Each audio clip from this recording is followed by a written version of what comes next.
Good morning and welcome to the IG Market Headlines. I'm Brenda Kelly. Today is the 19th September 2013. We have seen a huge decline in the US dollar in light of the zero tapering from the Fed overnight. And as a result, we've seen the euro drive through some key levels, and edging above that 135 level does put the bias on the upside for the euro. For now, though, if we do see a breakdown towards the 135 level on the basis of profit taking, we could expect the 134.50 level to come in as the really basic support there. Obviously, with the dollar index at a 7-month low against a key variety of currencies, there is a potential for some profit taking and a particular bit of a pullback that we might see in this particular pair.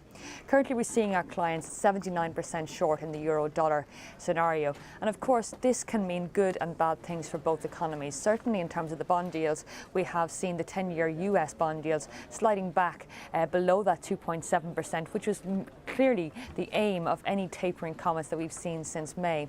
In respect to the euro, however, this stronger currency is not necessarily to the benefit of the Eurozone recovery.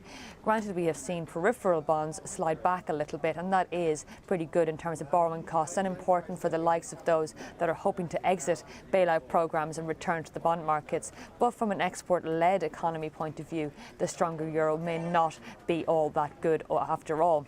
We have seen Ireland obviously come out of this technical recession, but ultimately the GDP numbers were not as good as what were expected in light of the fact that construction output is clearly not where it should be and will probably never regain the highs that we saw during the Celtic Tiger years.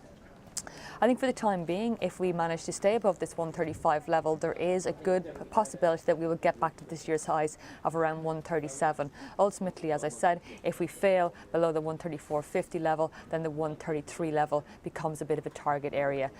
From the moving averages point of view, we are above both the 50, the 100 and the 200, so there is an element of overboughtness, if you will, to this currency pair. So expect a little bit of profit taking in the interim, but the opportunity to buy in the dips is definitely there.